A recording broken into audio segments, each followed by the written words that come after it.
Yeah, we got him. Yeah, he's like, yeah. Okay, He's like- Leland. Yeah, you go, Leland. Yeah. Okay.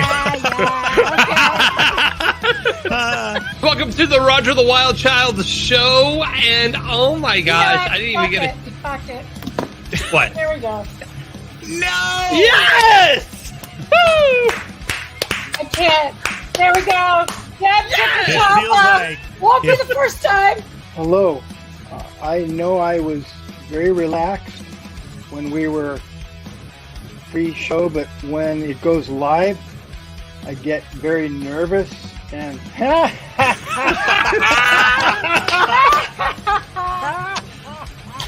Hey, don't be putting that away. Why are you putting that away? mine's, you know, it usually goes underneath the mattress. Because right next between to the you. mattresses, right next to the socks. Yeah. She is an actress. She also is a writer. She's a producer. She is a podcast host. And I swiped right on Tinder on her profile. So I do, motivational speaking. I have an agent and I have this whole thing. I'm kind of like Tom Brady. I'm an experienced. I want to hear this. Yeah, exactly. Well, I mean, Come on, Kenny, tell us. Yeah. How are you like Tom Brady? well, I deflate my balls. Roger the Wild Child Show is brought to you by our friends at Prism Design Company. Are you looking for a cool new logo for your business? Do you need some new graphics for your website or blog? Our friends at the Prism Design Company are a premier graphic design company that can handle all your needs. You can find Prism Design Company on Facebook or contact them directly at 618-534-4291. All the great graphics on the Roger the Wild Child Show are brought to you by our friends at the Prism Design Company. And now, the hottest new celebrity interview show in the universe. It's the Roger the Wild Child Show. Let's get this party started! Ready, set, go! On the air everywhere. It's the Roger the Wild Child Show! It's time for another exciting edition of the Roger the Wild Child Show with your host, Roger the Wild Child, joined by radio disc jockey Jimmy Knight, also musician and son of Elvis's bassist Jerry Sheff, Darren Sheff, and former Playboy Playmate cover girl and centerfold Deborah Driggs. Let's do this. It's the Roger the Wild Child Show!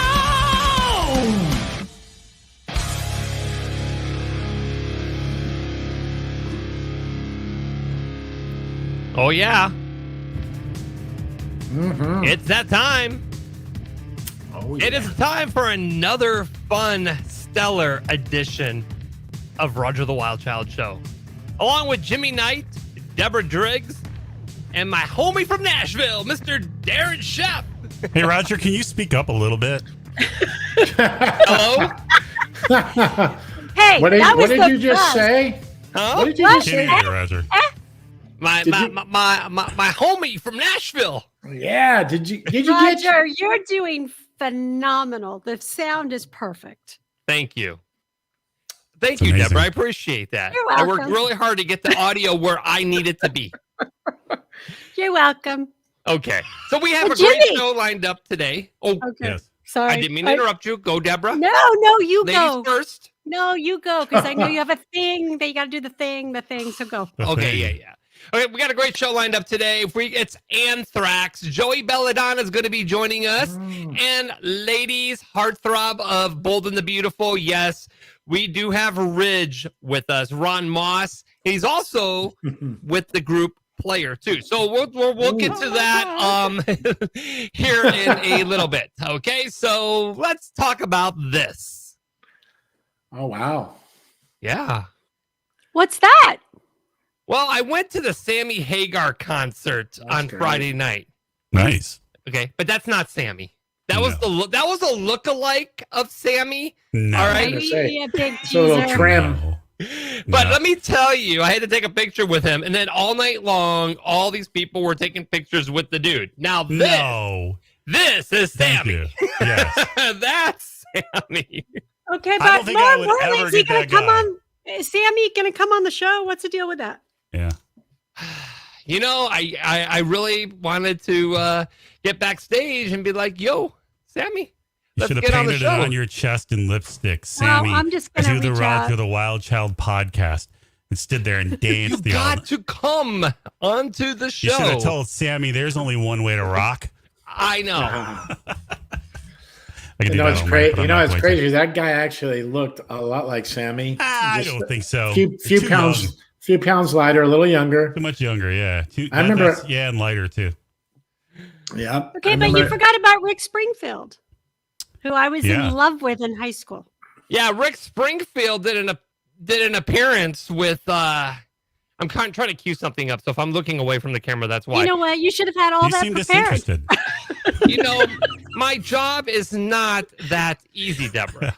Focus. Right now, we're talking about Rick Springfield. So you focus on that. Rick Springfield did show up to the concert, by the way, and he did perform, and I'll get to that here in a second. I love Rick Springfield. Yeah. So this is Jesse's girl. This was I had good seats. Okay, I was right there by the stage. Yeah, but not good enough to talk to them and get them on the show. Why don't you jump on stage and be like, "Hey"? Michael Anthony, man. Yeah, Michael Anthony just jamming there. He's incredible, man. Yeah. Yeah. You see it, Michael Anthony there. The thing about Michael Anthony too, man, is no matter what band he's in, but even in Van Halen, he was hitting all those super dog whistle high notes for the background parts, which was incredible because the melodies themselves were just through the roof. So to be able to get up above that, that's what he did, man. He's an incredible singer. Yeah. Wild. Love it.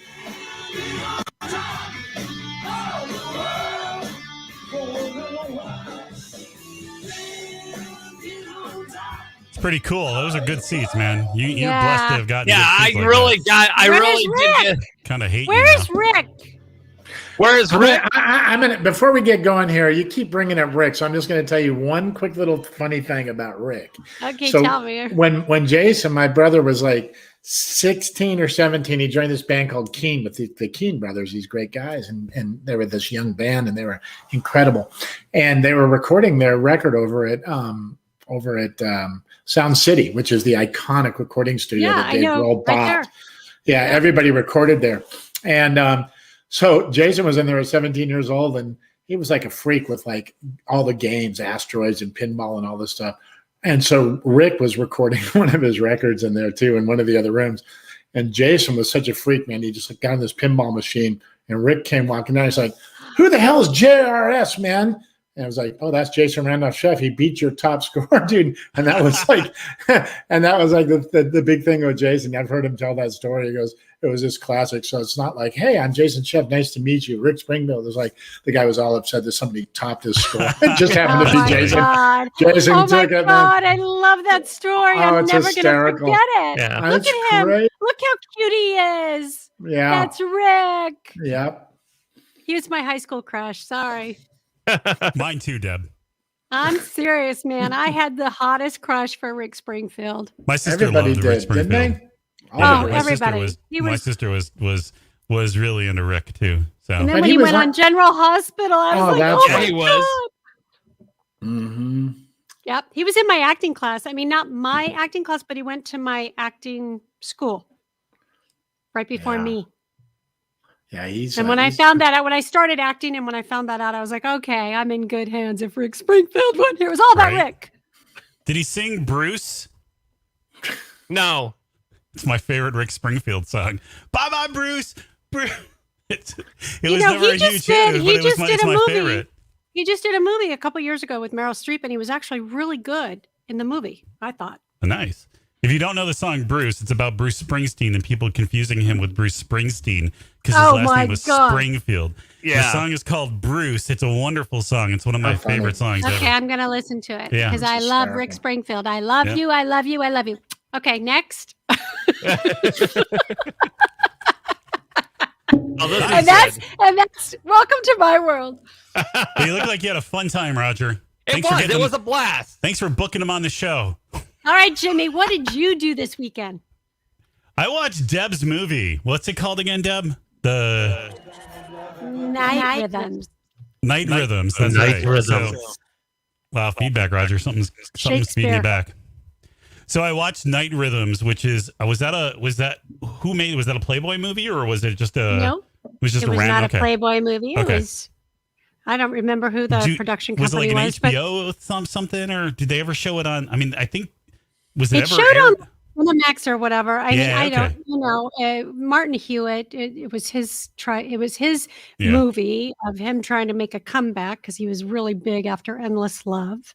Yeah, and I got hired to play Cinnamon. So the movie is about a disc jockey who just talks like this to women and makes them all hot and bothered. Nice. And his name is Nick. And Nick gets so much tail, it's crazy.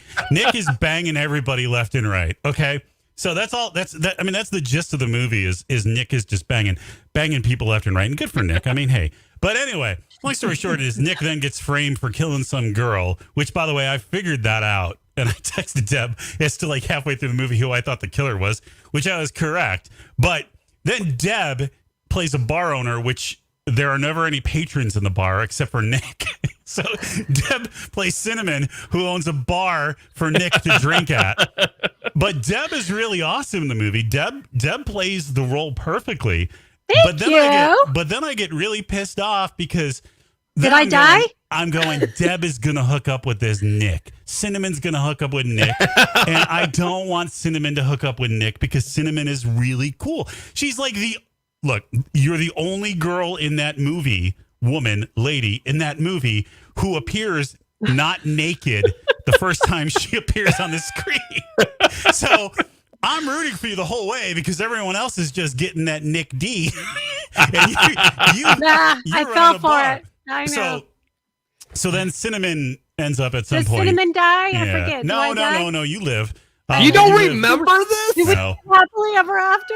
You live happily ever after with Nick, who's probably back on his radio show. And well, who gave me every sexual transmitted disease. They find the girl who set Nick up, and then Nick and Cinnamon live this, I guess, happy life. But Nick immediately gets back on the radio and, hello, ladies. And I'm like, well, what about Cinnamon? She's your girl now. So long story short, Deb, here's the funny part of this movie. Okay?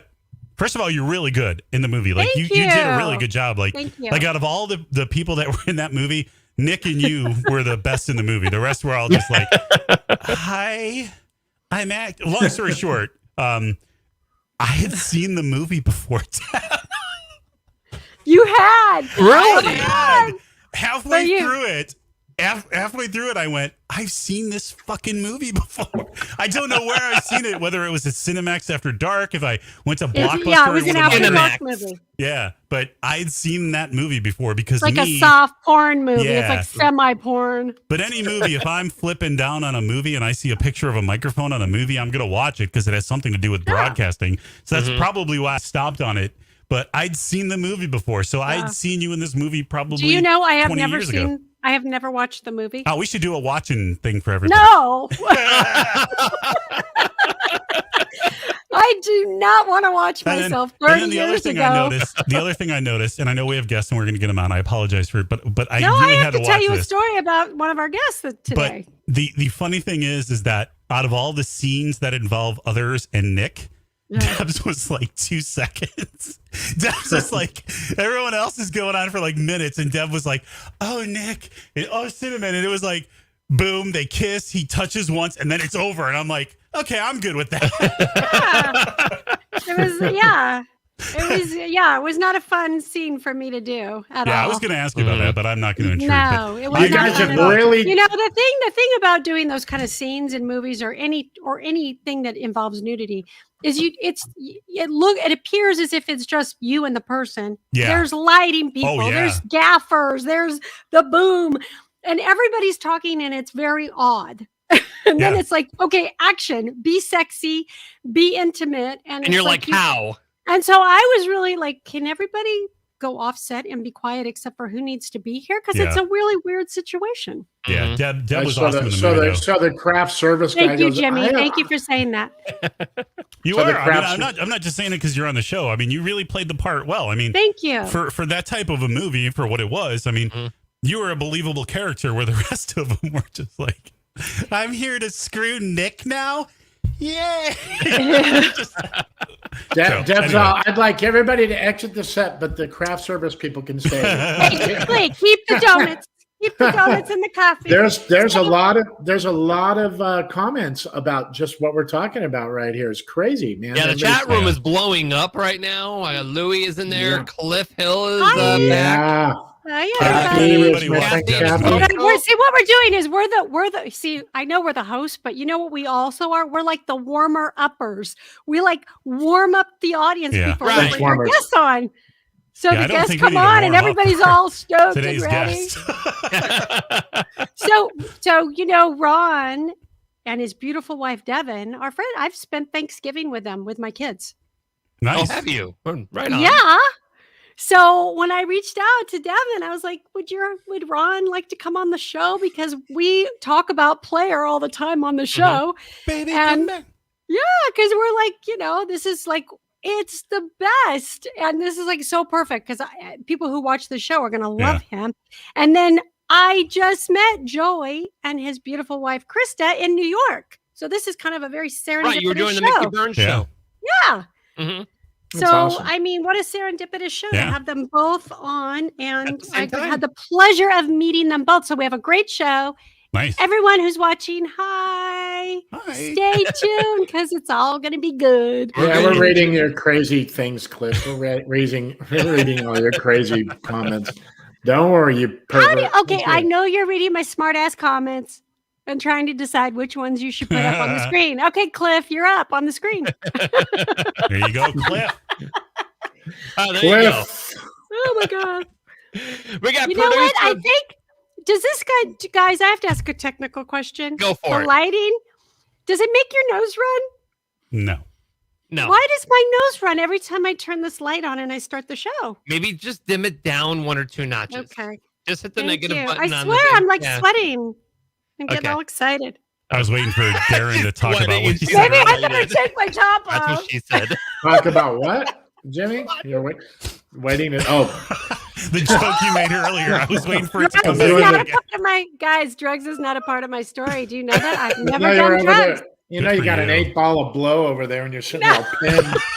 There he goes. Now he said it. I was freaking sitting there just all pinned and chain smoking like a motherfucker. Props for not going. I wouldn't look this good at 57 if that was part of my story. Yeah, that would be horrible. I'd be like, what's up, people? Yeah. Well, I'm right there with you. Hey, any drug like cocaine that makes you not want to listen to rock and roll or have sex, there's an issue with it, man. I'm sorry. Exactly. I'm not into it. All right, who do we? All right, Joey. Belladonna. Hey. Wow, that was a sneak-in. Going in, man. Oh my gosh. Hey, Joey from Anthrax. How you doing, buddy? Welcome to the Roger the Wild Child show. Hey, what a pleasure to be with you guys. You guys look wonderful. You sound cool too. You got a lot of excitement going on. I like that. Thank you. Yeah. Well, we're wrapping the show up here in about 3 minutes. So it's a 3-minute show. Yeah. We took up half your time. We're really sorry. We bring guests on, we say hi to them, and then we ditch them. Hey, Joey, how are you? Good to see you. Okay, thanks for stopping by the Roger the Wild Child show. Yeah. I just love when we have a guest pop up and there's gold records behind them, and I'm just like in awe of that. I'm just looking at it going, what was that? No, I love it. I think they're great. Congratulations on all your success. Back there? What was that? You got a Jafria record. Is that a Jafria record? It is, yes. Yeah, my glasses.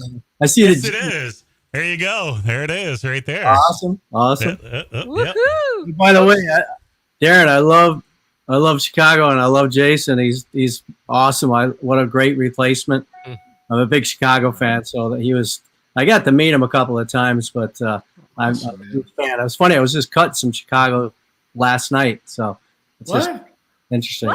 What happened? I always record stuff here. I'm like a karaoke king here. So what were you after? What were you singing? What were you cutting? Look Away, and then what man would I be? I mean, a list of Chicago. I could do probably an hour and a half's worth of Chicago myself. Man, that's great. So what kind of man would I be? Those are Jason's tunes. Yeah. So it's funny you say that. Yeah, it was a great replacement, but. Great replacement, but at the same time, he and Champlin, man, hit all those big tunes up, man, and carried the torch forward and got on the radio, you know, and I love Bill too. I mean, I follow them both big time. I got all their stuff, even Jason's new album. I'm ready for some more. He's doing a lot right Bill now on the show next Sunday, so that's going to be huge. Bill Champlin will be joining us on the show next Sunday. Oh, really? Tell him I said we were talking about Jason's album, and we were just talking about how, you know, times have changed and music has changed. But if that song "Here I Am" came out in '89, that would have been a top 10 hit, because that's what radio and music was like back in '89. That's why all those songs are huge, because they were getting so much airplay. But that kind of stuff, I mean, everything's so similar these days that stuff wouldn't fly anywhere. No one's playing it. Same kind of stuff with your music. Like, you know, back in the day, there weren't really radio stations playing Anthrax early in the, you know, in the mid to late 80s, and then some stations started. KNAC was, and then iRock. Remember iRock? That was like the nationwide rock station. You probably know, Joey, because there's only a few heavy metal radio stations out there. Yeah, we had some stuff, but, you know, then of course at MTV we started to sneak into that. Yeah. You know, so which was huge back in the day, because that gave people like me more exposure to bands that weren't being played in local markets. Because I can tell you, for the most part, in Chicago, we didn't have anybody playing hard rock until I think it was like '89. We got a station here called The Blaze that came on, and they were playing heavy metal, and they lasted a couple years, which was great. But we didn't have any. What was that? It was Mancow, wasn't it? Yeah, it was Mancow. Yeah, Mancow went up on that station. Yeah, and we didn't get introduced to that stuff until like almost '89. Now we knew a lot of it, but there was nobody playing it. You had to go out and get it on your own. And back in '89, it was so much harder to get. You'd have to go to the record store and spend money. Now it's everywhere. So, it's interesting, isn't it, how it's changed? Yeah. I mean, How do you feel about that, by the way? How do you feel about, because I like asking questions that, you know, just are kind of off topic of music and stuff, but I want to talk about, like, how do you feel about the distribution angle of all that? Because you guys were making music when it was records, tapes, CDs, and people went out and got it, but now it's all digital. And how do you feel about that transition? You know, it's funny you say cassettes. I mean, we had a cassette that we put out. We still put the LPs out, and we always, you know, have as many live DVDs that we could muster up, you know. It's kind of nice to be able to get music right away and find out. Like, I just got the new David Crosby right away. Boom, I can put it on and take it right away. I don't have to go find it, or, you know, a year later, I didn't realize he even had a record out. But on the other hand, it's kind of a drag because you don't really get paid on stuff the way you used to. And but I guess. Isn't that a great song he did with Michael McDonald, though, man? That thing blew my mind. I love it. You're just not expecting it, man. All of a sudden, hey, Michael McDonald's on there. He's tucked into that mix almost to a point you don't even know he's there. He's really, I know, it's great. Yeah, it's hey, nice. Alfred just said, "Hey, Joy, you're my all-time favorite metal vocalist. I've seen you in concert 5 times." Woo! Yeah, right on. I mean, it's funny being in metal. A lot of times people think that that's all I can do. I mean, when I joined those guys, I had no idea who they were. I never heard that music in my life. So to be able to sing it like I did when I first did with a band, and sing fast music with a lot of words, and being a classic rock singer, you know, I mean, I'm more melodic, and I like that kind of music, as we described about Chicago and all that kind of thing. But it's nice to have a bit of a both. You know what I want to do? You know what I want to do, Joey? I want to open up the phone lines real quick. Bit of a both, you know. A bit of a both. It's like a Joey, bit of a boom, a bit of a both. Hey, hang on a second, Darren. If you guys want to get on the air and talk to our great friend from Anthrax, Joey Belladonna, you can call us 845-400-WILD, 845-400-9453. So if you're watching the live feed on Facebook and YouTube, give us a call, and you could talk to Joey Belladonna live. Okay, go ahead. I'm sorry, Darren.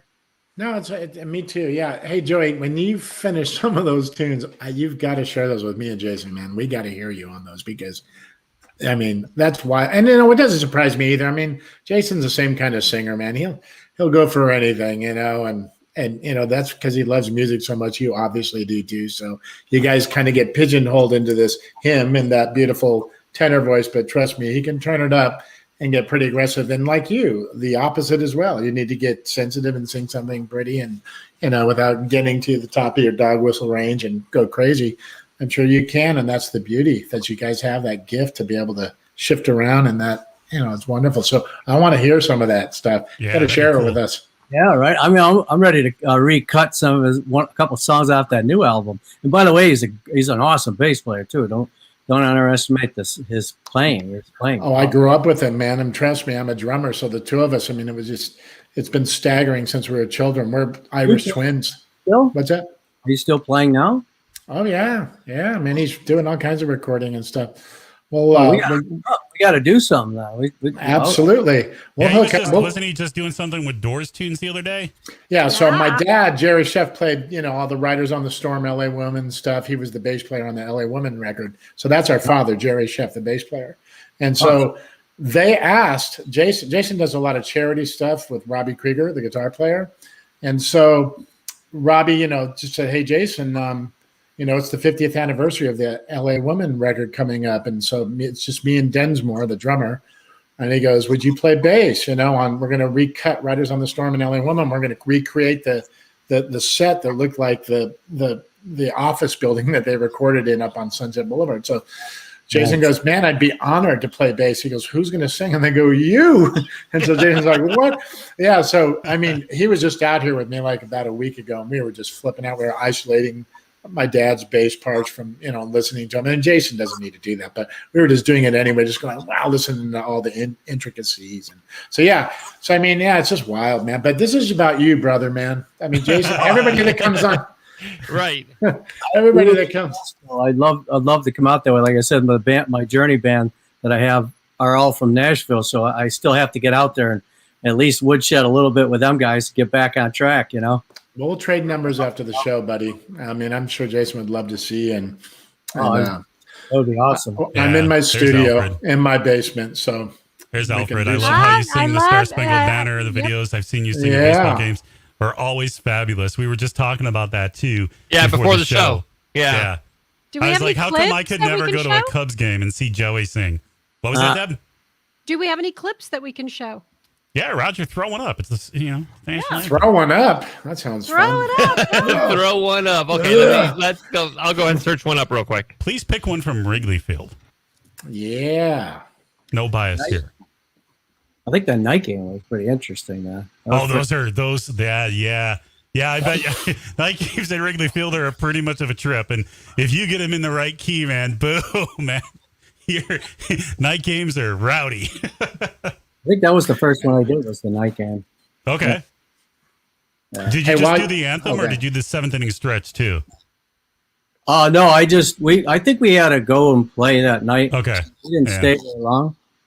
I think and we need somebody to call in live. Come on, girls. Here we go, girls guys. that want to call in. Oh, here we go. All right. I love that.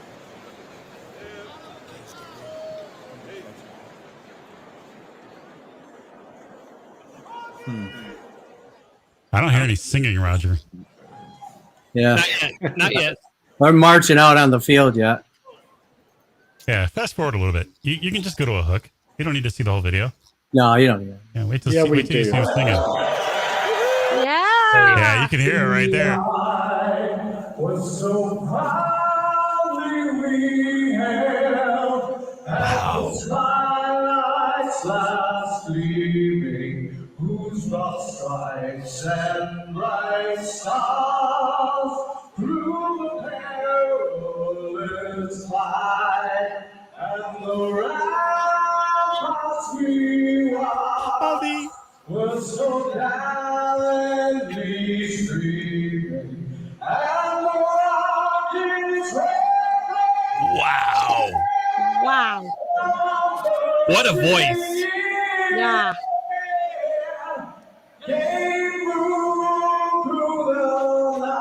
You're not screaming. That's just amazing, Joey. Is it just me? I cry every time I hear this song.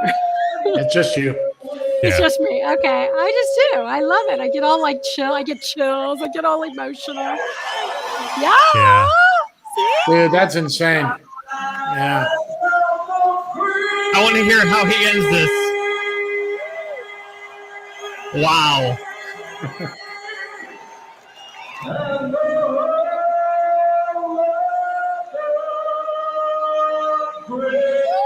Fantastic, Joey. Play ball. And that's where I appreciate what Joey was saying earlier is that, incredible. You look at Joey and you think of Anthrax and you go, hey, you can't sing that national anthem like that. No way. And that's the great thing about it's just the type of music he's doing then, and now he's doing this. And I mean, that's, oh my God, your voice in that is just, how come I never go to those games? We get the high school grade, valedictorian. Let's go back to Joey when he was a teenager and he realized he wanted to get into music and found this passion. So why heavy metal? Where did that come from? Well, when I first started, I'm talking 7th and 8th grade, that was my first bands kind of thing. The Beatles type stuff, and more contemporary music. And then, of course, the high school dance, you're doing like Montrose and UFO and Aerosmith and, stuff that people really couldn't dance to, but they thought were, good bands. So I liked all that kind of melodic, classic rock stuff. And I wasn't really doing heavy metal that much at all until I got with Anthrax. I've never even heard. The best I got was, Rainbow or, anything like Priest or something was probably the Maiden, maybe. I just started to get into that, but I wasn't really a metal thrash kind of guy at all. Mm-hmm. So this was new when I joined Anthrax. I was brand new for me. Makes sense. Makes a lot of sense. Yeah, it's funny because the kids nowadays with what they have, the tools they have, we used to just lift up the needle on the record and move it, and hopefully moved it back just to learn a part. So you're right. You don't start off with like the most crazy music you can get to like they do now. They watch tutorials and try and pick off like crazy tapping stuff and all this. But us, right, Joey? We started off with the simple melodic, rock of the day, the easy stuff, and worked your way up, right? Yeah, I mean, I was very much one of my favorite type stuff would be like Kansas and Yes and Rush, and Queen, A Journey, and I just like stuff that's got a little bit of musicianship to it too. Not so easy listening, but at the same time, you like to listen to a lot of instrumental fusion type stuff. It's got melodic guitar stuff in it. Simon Phillips, David Weckl, and I like a lot of different stuff. I'm not. Metal guy so much sometimes, Did you ever hear Weckl with Buzzy Feet and playing guitar? Did you ever see that thing like 20 years ago? It was crazy. I hung out with David one night at a bar. He played a show, and so good, man. That was insane. I saw one too, and right in the heart of Hollywood, probably like 25 years ago or something. But it was insane. I know exactly what you're talking about. Weckl's wild, man. And Buzz Feet was playing guitar with him at the time, man. He's a genius himself. If you don't know, he is good. Yeah, great sound. I wish he'd have more guitar on some of his stuff now. Yeah. Buzzy Feeten played guitar with in Woodstock, man, when he was like 16 years old with Paul Butterfield. Isn't that wild? Wow. Yeah, he was 16 years old, man. I don't never seen the footage of that. Yeah, he's in there making all those funny faces that he makes when he's playing, and he's not the house. When I saw him. What's that? He was playing with David when I saw him. It was wild, isn't it, man? Yeah. So good. I don't know what he's doing now, but he's a great player. He's making guitars. He makes beautiful boutique guitars, man. And he's like he's a freak, man. He's always been. I mean, he's Jason and Buzzy and a guy named Sal Bernardi. It was all, back in the 80s, these guys were playing together and doing a lot of stuff around Ricky Lee Jones. She was kind of part of that little crew where he met them all. And Buzzy, that's how Jason met Buzzy, was through Ricky Lee and this guy Peter Stanisoff and all these guys. And that's how we met him. And then he started playing in a band with my friend John Keane, who was part of that Keane Brothers group when they were really little, the young kids over at Sound City that I was talking about earlier. But so Buzzy's not the big household name, but boy, if you're a musician, you know who Buzzy Feeten is, man. I know right off the bat because he's so tasteful and he had such good solos and they're insane. And his voicings is just his chord stuff. And I was so lucky to guys like him too. I was like so lucky to grow up around like David Foster and Jason in the studio. And so I met Landau and, Steve Lukather and all those guys. It was crazy. Love Luke. Love Luke. Oh yeah, he's insane. God, Luke, I love him. He's great. Yeah. Love they're all monsters. But back to you, man. I mean, it keeps shifting away, man. I'm sorry for you guys at the musician. No, yeah, we're talking musician stuff here, man. We really admire one another, man, and have a great respect for everybody's art. So that's great. Oh yeah, it's beautiful. Yeah. So when during your couple of stints with Anthrax, I mean, you've come back, and I mean, I'm looking at this, and you guys have been nominated for Grammys. You know, how many times? 6 times? 7 times? Yeah, six. Yeah, 6 times. And but when you came back, I mean, like metal's not dead. Like you're talking as recent as 15 or 14, 13, and 12. Like metal's not dead. Metal's alive. Just labeled differently now. They call it something different. Yeah, I mean, it's like hard rock now, or what's it? I mean, I don't even know what we're called, but yeah, I mean, there's so many genres now. But I think that we're as big as we've been. Oh, you're getting bigger. I mean, when you look at where your albums have peaked on the charts, and you look at that you're up for Grammys, you're getting bigger. If you look at the trajectory of your band, you're getting bigger and bigger. And I mean, it's fantastic. I knew of you guys when I went in high school, like in 86. So it's funny is because I went to high school in 86. And it's funny how you see the change of music and what T-shirts people are wearing. There weren't many Anthrax Jimmy, T-shirts. I was doing that movie in 86. Yeah. That's right. Oh boy! Don't bring it up again. No, I'm just kidding. And I was doing other things. Good Lord! But it's funny is because like in '86 there weren't many Anthrax T-shirts in high school, but by the time I graduated in '90, there was Anthrax T-shirts everywhere. Everybody had a shirt on. Everybody. Okay. Yeah. Nothing like a T-shirt. Not everybody. Not everybody. No, some people didn't. Put my Chicago shirt on a little while ago. I had a bunch of Chicago shirts. That would have been too funny because we were talking. That would have been funny. That would have been classic. We can make music now and be strong at our performance live and make great records. I mean, we have some really good producing going on. And it's really, really good to have a good sound right now and be fresh and really good top of your game on the live show. I just love that part. So that makes a big thing. And I see a lot of young kids coming with their dads and moms and it's just a lot of big turnaround coming around. You know? Are we going to see an Anthrax comeback tour at all by chance? Who? Huh? Anthrax comeback tour. What's that mean?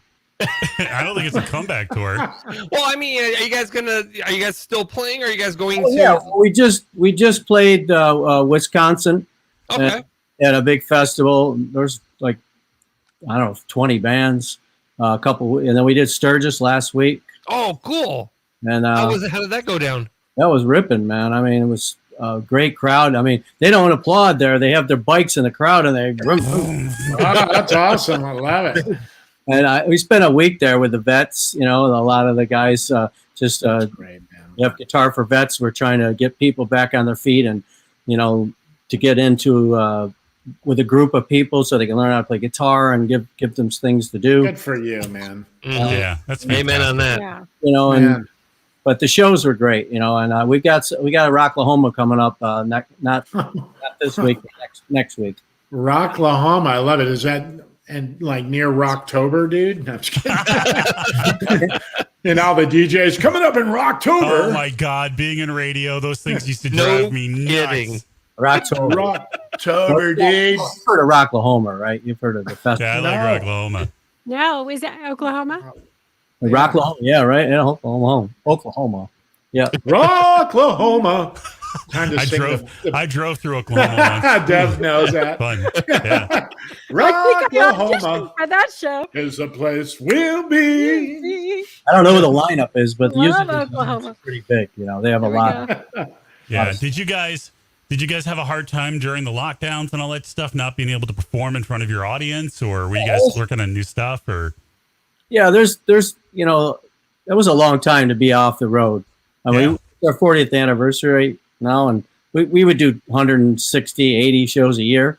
We were going all the time. The bags, were packed and rolling, and then you stop completely for a year and a half. I mean, I just kind of worked on my own stuff, and we have music together. We putting stuff together now. and we have ideas. There's a lot of great ideas coming. I mean, it's just have to wind it up, put it together, It just takes everybody to get together, and now that we can do that a little bit more, we can get to that sooner, Yeah, it's amazing how people take like things like that for granted, and then all of a sudden one day you can't go see your favorite band play live, and your favorite band, by the way, can't play live because of a pandemic. And now when people are going out, I mean, I think it makes everybody appreciate it more, not just the fans, but the artists even playing. Like, hey, there was this connection between you and I that was gone for a long period, and now it's back. And it just seems like people are feeding into live music again like crazy, and I love to see that happen. Like I did Friday night going to see Sammy Hagar. I mean, there was like 7,000 people there. I mean, it was crazy packed on a golf course. Okay. I mean, you couldn't pass it up. $25. You got to watch pro golfing all day long, and then watch a Sammy Hagar concert at night. Yeah. Well, I mean, and Rick's. Why do you leave out my favorite? Yes. You're leaving out my boyfriend. Yes. Sorry, Deborah. Just to mess with you. Well, we did I did a live stream for Ronnie Dio's cancer charity. That was cool. There was a lot of great musicians. Kenny was there. He played drums on a couple of songs. And then Anthrax, we did ours after that. So, those are a worldwide type of stuff. So that was the only connection we really had. Mm-hmm. So when you do those, though, you don't have that, you don't see who's watching you, right? You're just playing, right? So your assumption is that there's hundreds of thousands of fans, which there is, but you're not feeding off. There's no energy. Like, it's got to be difficult for you. There's no energy. I just look around and pretend everything is going on. I mean, nice. As soon as start to roll, I don't even care. Yeah. Nice. It was okay. It wasn't really that hard to do at all. Good. We did 25 songs. You do what? We did 25 songs. Wow. That's awesome. Wow. They wanted to do 40, and I'm like, wait a minute. All right. I don't want to 7-hour concert. Yeah, it was about 2 and then we had cameos with a lot of great musicians too, to say happy 40th to us and stuff. Yeah. And Dio, I did 5 songs on the Dio thing, which was killer. I love that. Yeah, I think even whenever this pandemic goes dormant, and I just think live streaming. Anywhere. Yeah, I know. No. I'm trying to be hopeful. Stop, Deb. I know. I don't mean to be a Debbie Downer, but it's not going anywhere.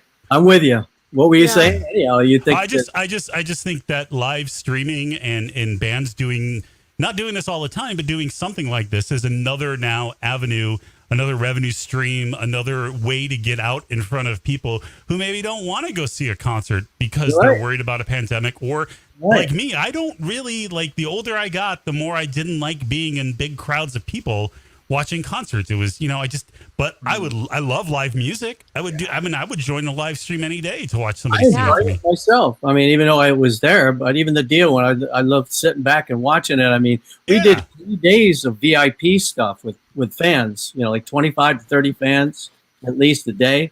And all 5 of us, like you guys are on the screen here. Mm-hmm. And I would say, hey man, how you doing, man? 2 minutes a piece or so. And everybody just had a chance to say hello and whatever they wanted to ask us and stuff.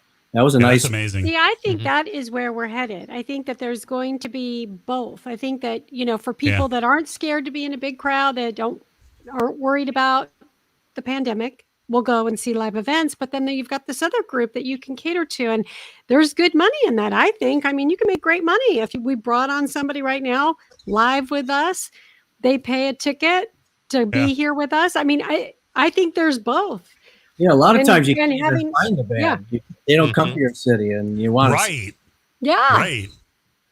The virtual connection is huge. I mean, he may not physically be there with them, but you're still connecting to the audience, and they're sitting watching that one-on-one medium with you, eye to eye. Okay, I mean, figuratively speaking, and they're watching you and seeing their person within arm's length. And absolutely. By the way, I was one of those people when the pandemic started that didn't think live events would do well virtually.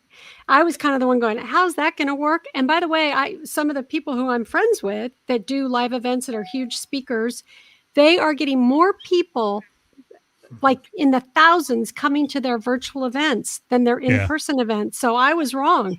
I mean, there's a big market for it. Mm-hmm. I even like the late night interviews virtual because they got to talk a little bit more. There was a lot of clapping and a lot of interference and commercials and stuff. Just as well, they could do a lot more intimate talking.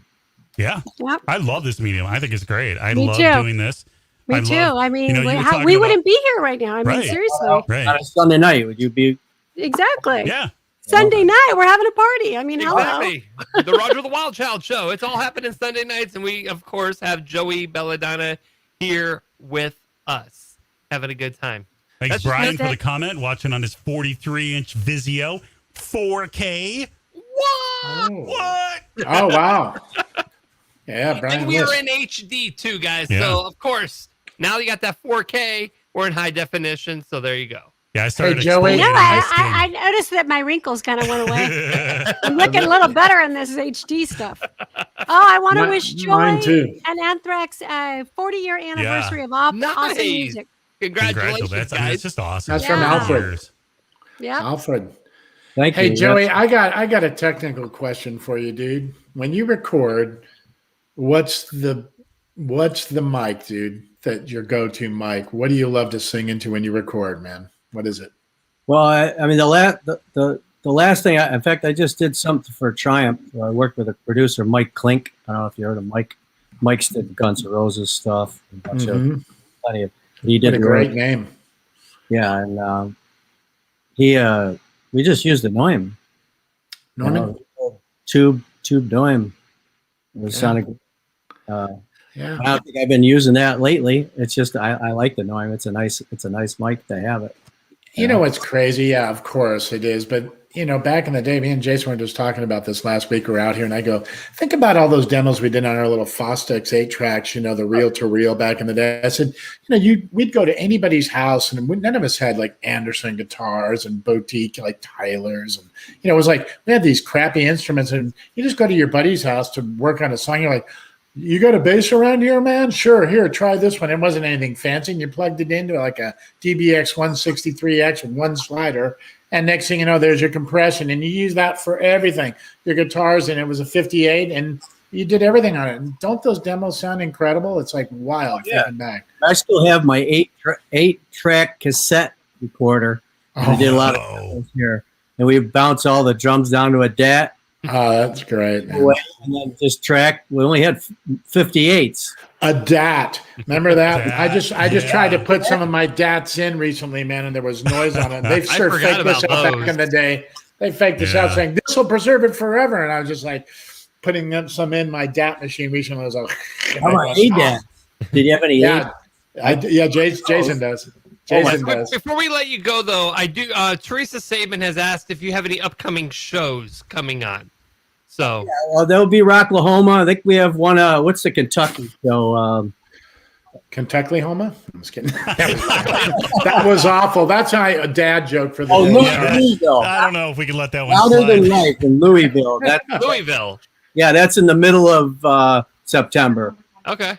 23rd, is it? 23rd, and then the show, the Rocklahoma, will be on the Saturday, I think, is the 4th of September. Awesome. Rocklahoma, dude, for sure, bro. Rocklahoma, awesome, dude. All right, Joey Belladonna, I do want to thank you for joining us on the Roger the Wild Child show.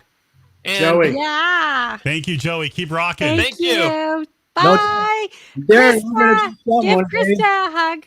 Just get a hold of, just send your info or get mine from Raj. Okay, I'll make connect sure. the two of you guys. All right. Awesome. Please do. All right. Okay. Give Krista a kiss Thank and you, a hug. guys. It's All been an right. awesome evening. I appreciate it. All right, Hey, thank you, Joey, Joey. you're awesome, Thank man. you. Keep rocking. We'll see you later, Thank man. you. Joey. Thanks. Thanks, man. Or Wow, not. what a Awesome. What a crazy nice thing. guy. We Yes, Excuse me, my cannot. light wasn't on.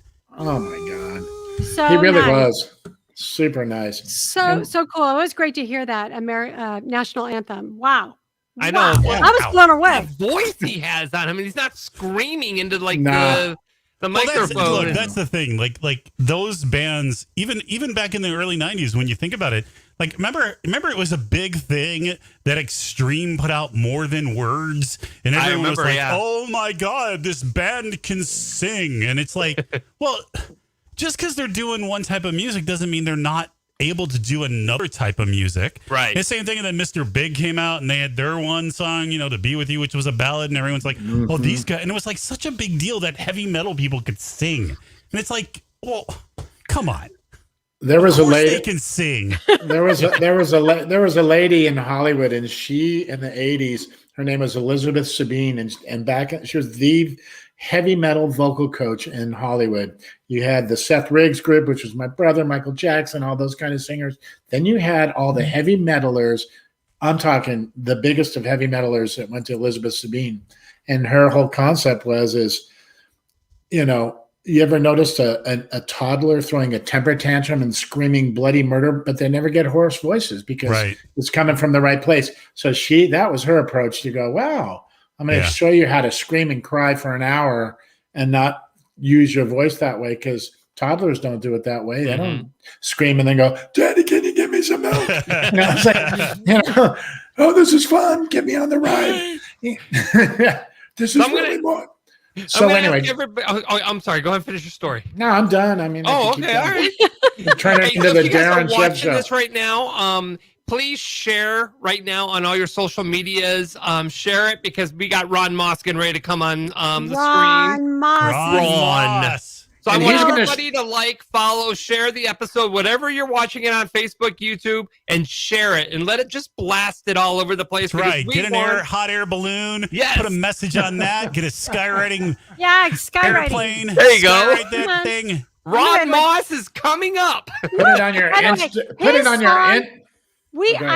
literally, his song, it plays everywhere. I was Friday at the bank waiting for my Lyft driver, and the restaurant behind me has outdoor seating. It's called Ocean Prime on Camden. And that song is blaring. Baby, come back. And I'm like, baby, come back. It plays everywhere. He'll come in because he's got the player thing going, and we're thinking, man, listen to the heavy metaler. Hardly uses his voice. This guy's going, baby, come back. Yeah. All freaking rocked out. And you're like, wow, he's got the big voice. I'm just kidding. I'm just teasing. There he is. There he is, Ron Moss. Hey, Ron. Hello, you guys. Hey, I love it. Welcome to the professional studio. Look at that. I know. It's it looks very professional, but all your names disappear. What happened? Oh, well, that's Roger. They'll come back. Because we got your name up on the bottom. That's the most important name right now. Yeah. Okay. Yeah, nobody cares about us, Ron. Nobody cares. You're in big bright lights right now. Nobody cares. It's all about you, Ron. If I take your name away, then everybody's name comes up. I gotcha. Then if I put the little banner at the bottom, letting everybody know that Ron Moss is in the house, Ron. That's what it's all about. Ron. I think that needs to be worked on. I'm addicted to these things. If you I've seen them. Golia free. You get these in Italy mostly, but I'm addicted to them. So that's, if you hear that, that's what it is. Okay. Yes, you and Devin. Okay, so first of all, let me just tell everybody, I'm friends with Ron and his wife, Devin. We've spent Thanksgiving together. Wow. Yes, I know. You're jealous. And you can call in. We can talk about it. But Ron and Devin spend a lot of time in Italy. And before we talk about all the stuff you're famous for, you just came out with a wine. I have my own wine in Italy. You have your own wine. It's a Puglia wine from Puglia, from a region called Manduria. I'm very proud of it. It wasn't just putting my name on another wine. We did a lot of work to get this happening, but we made it happen during a very strange time in our world. Yep. But that's why I'm drinking a lot of water, actually, because drinking an excess of my own wine dries me out. So I have to keep hydrated. It's a lot of work. You saw me tip off before just to go take a pee, or give a pee rather. You don't take anything, you give it. That's right, man. Yeah. Are you talking about keeping your pipes not so they don't dry out, or? No, just your body. Your body dries out because your wine does that to me. But I love it. I'm addicted. Acid does that to me, but yeah, that's cool. I like wine too. You like crack as well? He can throw it right back at you. I love it, man. Yeah. I love it. Are you kidding? At this age, geez, I can barely even freaking look at that stuff without going, what the hell did I think in the 80s in LA? No, there are a lot of kids that miss the memo that heroin is not good for you. And it's like they have a resurgence of all these drugs and side drugs and stuff, you know. It's like our civilization is fueled money-wise by drugs now. What the hell? Yes, it's so bad. It's funny that you say that because I just watched a documentary too on the opioid crisis. I can't even say it. That's how out of it I am. And basically the opioids get the kids addicted and then they have no choice but to go on the street and get heroin. It's cheaper. And then there's a fentanyl that's really the Russian roulette thing now. It's not like, you get anything. Stops. It's in there and everything. Yeah, and it stops the respiratory system, and they don't. Kids don't realize this, that it is like a Russian roulette. So with the fentanyl, take the wrong pill, and it'll stop your respiratory system. Wait, what? Why do you think all those back on? Why do you think all those people are coming across the border now? Yeah. You think it's just to escape where they are? No, they're coming across with a shitload of fentanyl. We were talking about wine. I know. I know. We digressed to fentanyl and crack and opioids, and I'll own it. Forgive me. I'm trying to be funny, and then But you know what? This is a good thing to talk about briefly because, I mean, it's not like it. You know. Well, it's sad, and the kids don't know. They don't know. They don't. They know. They just think, "Oh, my friend got this, so it's clean, and I know who he got it from." That's bullshit. These kids are driving always like bullshit. Yeah, absolutely. So anyway, So Ronn Moss, happier note. Let's talk about your career and your path. You started out as a musician, you were with Player, and then you became an actor. Well, maybe we're just assuming. Maybe he started out as an actor. No, I started out as a musician. I was going to be. I actually, before being a musician, I was going to be a doctor. Really? Believe it or not, I went to med. Something in common. I went to med school. On TV?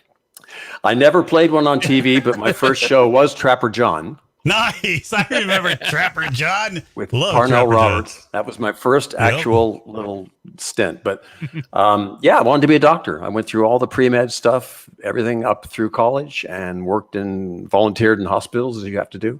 Really? And what kind of doctor, buddy? I was going to be a surgeon. Oh, great. Wow. I was actually dissecting cadavers, and I got to tell you, I loved it. I really had a passion. I really had a passion for it. I felt like I would have been a great surgeon. The question I asked myself is, would I have been socially adept to have any kind of social interaction? Because sometimes doctors having to do all that studying, they lose themselves. They become socially inept. And I'm curious how that would have been, but it's all questions you ask after the fact. Yeah. Where'd you grow up, buddy? Where are you from originally? I grew up in Hollywood. Okay. Born and raised in Hollywood, yeah. Wow. Great, man. My dad was an impresario. That's an old-fashioned term for producer. Oh. Wow. But he would present acts and produce the shows, but he would present acts. He would bring the Bolshoi or the Leningrad Ballet to the United States for the first time and present them. Wow. So it was cool. So I got to grow up around. How did you make that transition to music? Just loving music, watching, listening to all the Beatles changed my life, of course. Okay. Yeah. The Beatles and the Ventures and the Doors and it kind of started with jazz stuff. You remember you guys maybe are not old enough to know Dave Brubeck? I know the name. I'm not familiar with any of those. Dave Brubeck Trio was a very, very popular trio, jazz trio. And they had the song called Take Five, which is what most people remember. But I started taking drum lessons after I saw the Beatles because I wanted to be Ringo for some reason. So I would make a drum set out of cardboard boxes. Nice. With little candy tins as the cymbals, you know. I love it. So my parents sent me to drum lessons in Hollywood. I took for several months, and then I got a substitute teacher. And he came in for about 3 months. And he just called himself Joe. And I took lessons from Joe for 3.5 months. And the next year, I actually looked at my Dave Brubeck albums, and I went, holy crap, that's my teacher, Joe Morello. Wow. I've been taking drum lessons from fucking Joe Morello. Are you kidding me? Wow. That's such a cool story. Any drummer goes, Joe Morello, oh my God. There's just a history of the way musicians come up. So of course. started me in music, but the Beatles pretty much put me over the edge. That's awesome. My buddy Ron Delsner did what your father did. And Ron Delsner is the one that brought the Beatles from the United Kingdom to New York to perform for the first time. On the Ed Sullivan Show, right? Yeah. That was the first thing. Yeah. Wow. Yeah. Ron Delsner. Super cool. So Deborah, we share that thing with the medical stuff?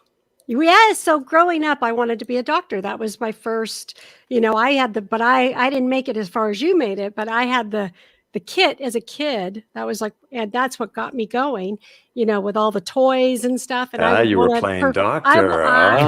Doctor. We never did that. Everybody that came over I had to listen to their heart, and so I'm sure you did. I love them. We have something else in common too. We have something else in common. I'm ambidextrous as well. Get out of here. Oh, I've always been. I was just looking up some stuff with you, and it said something about that. And so I'm a lefty. I'm a lefty. I'm a lefty too. But the only thing I do is write. I had to get two sets of baseball gloves, depending on which position I'd play. I'd play first base left-handed. I'd play the rest of the thing right-handed. And wow, I'm the same way. I bat right. Yeah. Yeah, I throw a ball right, but the only thing I do is I write with my left hand. So, that's just my so brother, odd the way that I happens. do everything with my left. My brother was actually totally left-handed, but he started playing guitar right-handed. Yep. Wow. And I picked up I would go in and learn the guitar from his guitar that he started playing. He's older. And so I started playing right-handed too, because he thought, I'm just going to play right-handed because I can play any guitar that way. People didn't really have left-handed guitars back then. So it worked out all right. So I learned to play everything right-handed. It worked out. So I was just having this conversation with somebody the other day because we were talking about me getting a hobby, and it was like, I've always wanted to play the guitar, and he's like, you should go get one. And I'm like, well, then should I get a left-handed guitar or a right-handed guitar? And I'm like, I'll probably just go right and just learn it right-handed, right? Because if you teach yourself right-handed, your brain's going to work and it's going to do it.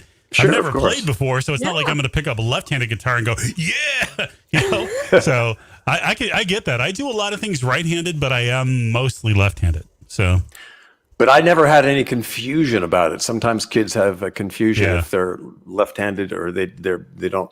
If they're ambidextrous, rather.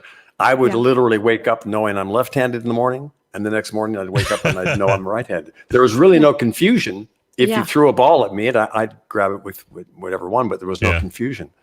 But some people, it's just a brain function. The only time I get confused with the left and right is when I snowboard. It's super complicated for me to snowboard because I can't figure out if I'm a goofy or a regular. It's like I'm both. So it's really wild. I've had to go back and forth. I'm like, maybe. It's like I was going to try snowboarding. I turned it down because it doesn't work for us. Everybody was telling me you're just going to kill your ass. You're going to just dump. You're going to dump constantly, and it's not fun to learn. No, it's true, and your wrist. It's not like you're 20 again or something. Yeah, you're going to break something, right? Yep. Yeah. So Brian Liss asked. I saw Brian's thing. He wants to know when the 50. Yes. Ronn Moss's player thing is going to happen. We're going to hopefully do something when we come back at I think around November. We have to go. My wife Devin and I are going to Italy in a few days. And we're going to be there for a couple of months and doing some projects and some music. But when we come back, my Ronn Moss's player, which will be it's not the original band. It's a whole new band revolving around me. Player is really no more. But we're hoping to do it at the end of the year, depending on what opens up. That's what we're all dealing with now. Everybody knows it's like a crapshoot now with things opening up and how they're trying to do them. It's all bullshit. Sorry, I have to keep saying that because it is. I agree. We like the word bullshit on this show. It is such bullshit. It's just they're putting this stigma on everybody and they're lying to everybody about this stuff that's going on. So there we go. Yeah, I agree. Thank you. Hey, Ron. I have to be politically correct. It's such a mess. We're moving to Nashville. Yeah. Are you? We're taking the show to Nashville. I can't live in LA County anymore. We've gone completely insane. I'm like, what is going on with my city that I'm born and raised also? Well, hopefully we're going to recall the. I hope so. My God, I voted for Caitlyn. I'm like, I'll take Caitlyn. I'm curious. I'm curious how they will treat her. I'm curious how they will treat her. They're gonna attack her somehow, of course. How? That's the whole thing, amazing. Ron. I'm the same way. That's the first thing I thought of when she said she was running. I'm like, ooh, this poses a problem for the media heads. How do you now attack her because her politics don't align with your? What? That's exactly why they will attack her. Because you can't. I don't know how you can. I just don't know how you can. No, and she's full Republican, and she sat on the Republican council with my ex-husband when Reagan was after the '84 Olympics. My ex-husband was in the '84 Olympics, and he and Bruce were on that council for the Olympics with Reagan. So I know that.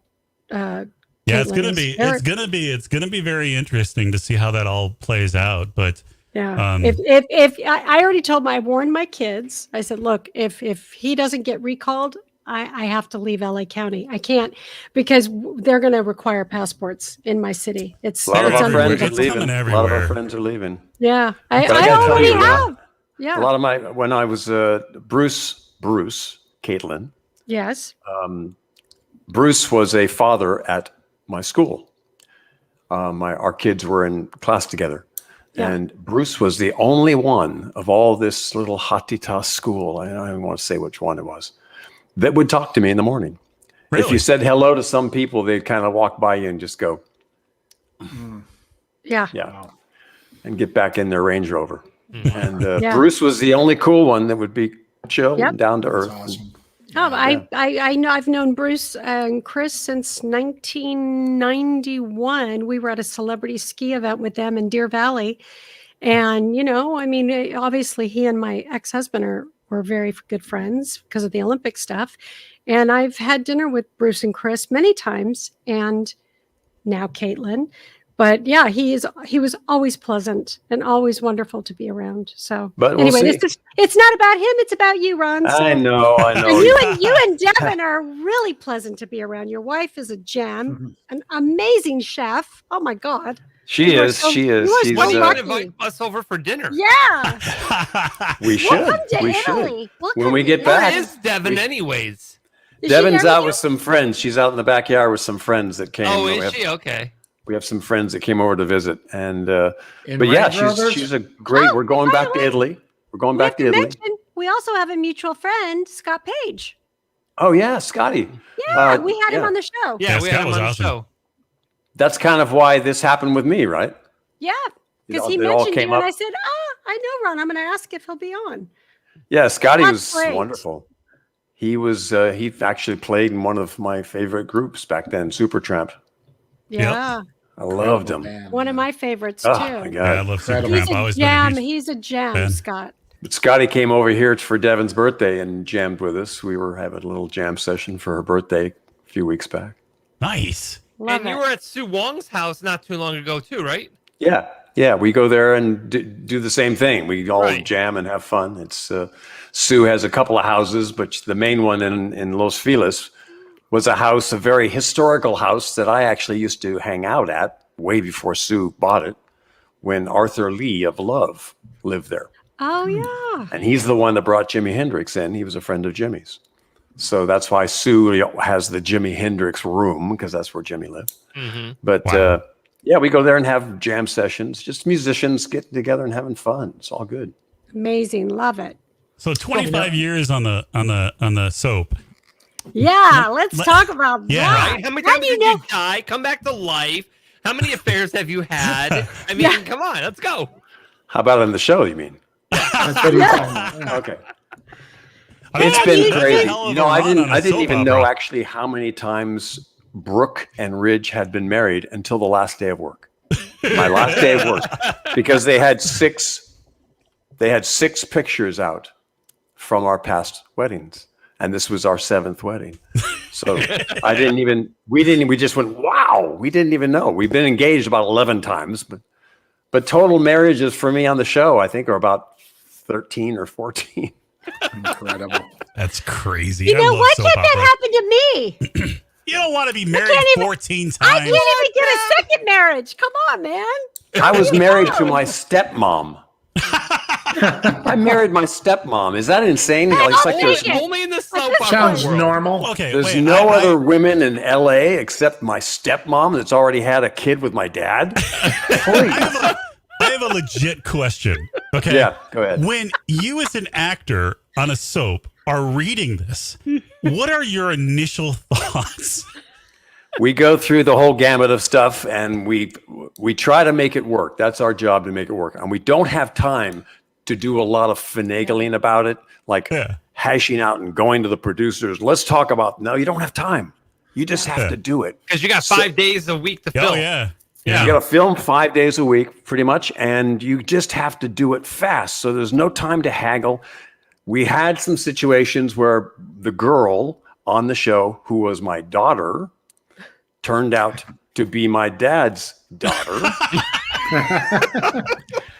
And when she found out as a teenager that she was my dad's daughter, she was all of a sudden attracted to her uncle.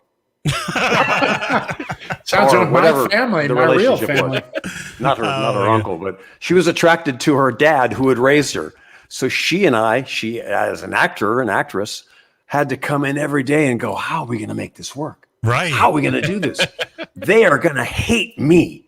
They're going to hate me because if I show her any affection in that way after being her dad, it's over. It's over. Yeah. And it was so uncomfortable.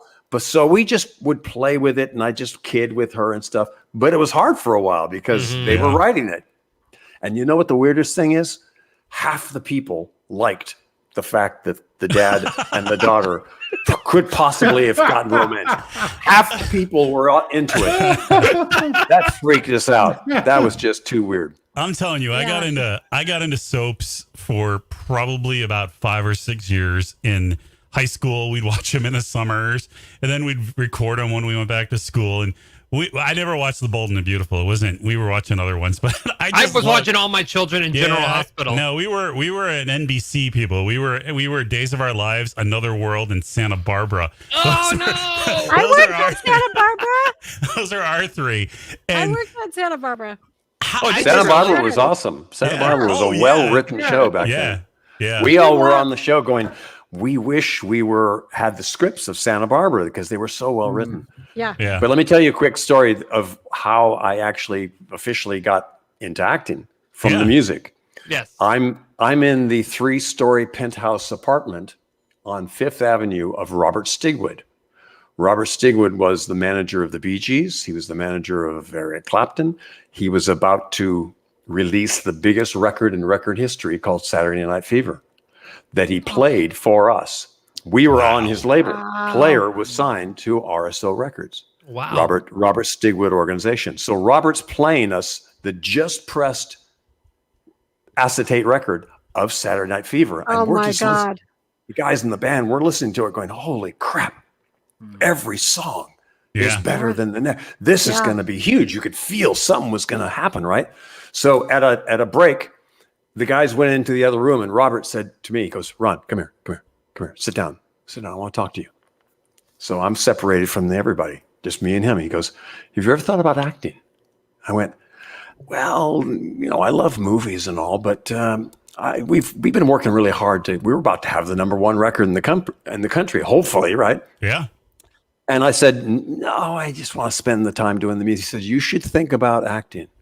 You know what I did for John Travolta? He just kind of done it like that and just like shook his head like this, right? How do you say no to that? 25 years later. And not even. No, it was a handful of years later. Not even that. Handful of years later, I just went, I'm going to try the acting thing. I'm going to try it. So I went from having something in music to having absolutely nothing in acting. I didn't know anybody. Yeah. And what my dad had done had no relevance to what I was going to get into at all. So it didn't matter. Mm-hmm. So just that's how I kind of technically got into acting. So what was the first acting gig? What was the first actual acting gig? Or did Probably commercials. Commercials. Yeah. And the first actual little stint was that Trapper John thing. And okay. Yeah, this friend of mine. Oh, go ahead. Sorry, Ron. It's funny in my. Oh, go ahead. I'll go after you. Let's keep doing that. That's funny. Go ahead. But what I wanted to say was. Yeah, go ahead. You speak, but. Okay. Oh, wait, no, go ahead. Now, this friend of mine that I met years and years ago in the 80s, he was on Dr. Quinn Medicine Woman. His name is William Shockman. He played Hank. He's like kind of the rough and tumble guy with the long hair. And we became good buddies. My mom was a manager back in the day and was, kind of introduced me to him and stuff. And so I was over at his house and he loved music too, and he really came to Hollywood for music. William Shockley did. And I asked him, I said, how did you get into acting, William? Because we both were musicians. He goes, I acted like I was an actor. And I started laughing. And he goes, yeah, it's the same thing. Some guy said, hey, you want to try this commercial? And he got a national commercial and started making all this money. And he started laughing. And that was his thing. Like, I acted like I was an actor. He goes, I just faked it. And next thing you know, he's like doing that. And then, he worked his way up and, had this big career. So when you're saying, that you grew up in Hollywood and music, me too. And it's funny, the two of them are so mixed into that city. It's almost impossible to not be affected by acting or music.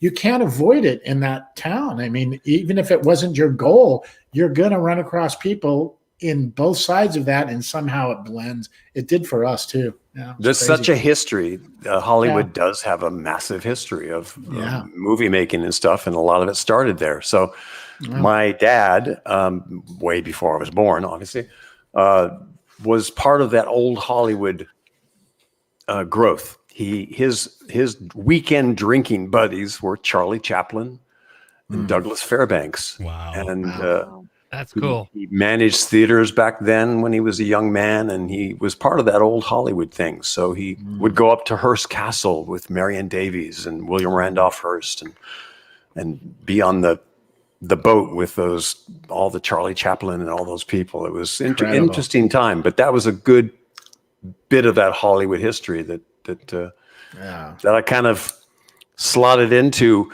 with no doors opened up because of any of it. I had to just So our regular listener or viewer is Cliff Hill, and his wife is named Emma, and she's a big fan. So I guess he's asking you to say hi to her. But I'm going to do something different. We're going to make this a little fun. Now, let's just pretend that you and Emma are having an affair behind Cliff's back, and do a little monologue type thing with Emma to kind of keep it hush hush from Cliff. Okay? Well, is Emma going to be on here with us? Deb, you play Emma. Oh, she's playing. Okay, Deborah, play Emma. Okay. Let's do this. Ready? And action. Hey, Emma, when are you off work? Oh, anytime you say. How about now? I'm in. Let's go. We have to lose these. Don't tell Cliff. We have to lose these three other guys, I know. There's too much testosterone in the room. They can't actually hear us right now, right? They left. Now you've muted them. Oh, I did. I muted them. So where do you want to go? Where do you want to go tonight? You want to go hang out someplace? Yeah. Let's go watch the sunset. I don't think Cliff will mind, will he? No. We won't tell him. You don't want to tell him? No, he doesn't need to know. Okay. Are we done? They're coming. Yeah. Oh, that was awesome. That was awesome. I didn't hear anything. They didn't hear anything. I know nothing. I know nothing. Evil. That was great. I hope that was good for you, Cliff. Cliff. Yeah. It was perfect. So tell Cliff hi and Emma. What was your first commercial? I don't remember the actual first one. I remember doing one for sunglasses, and I had to wear the mirrored sunglasses, and it was a very tight shot of my face, and you couldn't see my eyes, but you could see my mouth, and people were recognizing my mouth. And it became a weird thing of me realizing, wow, people really recognize you for doing this shit. Yeah. And but the commercials were actually very lucrative. I liked them. You go in and work 1 day or 2 days, and you get paid some money for it. And it was real easy to do. And I I looked forward to. Most people thought, okay, I'm just going to start doing commercials and they'll do the more relevant projects. I love doing the commercials. It was Me fun. too. Nice. I'm loved right it. there with you. Do you do voiceover work? I don't. I should. You I should. I have a couple of friends. You have the voice for it. Oh, I have a couple of friends, women friends who do it, and one of them is like known as the fastest voice in the West. She does those butter commercials where you see the hands over the butter, and she talks, and they have a cute little relationship. And okay, she'll drive down from Santa Barbara or wherever and do 3 days of work, and that covers her month, right? Yeah, but There's a lot in voiceover, and you just have the pipes. You just have those pipes that if you were reading a book on Audible, I would listen to it. Right, exactly. Yeah. Exactly. There's a lot of money in that too. Yeah, there is. Those books. Especially now being online as everybody is. Yes. This is more of what we're doing here is the new medium.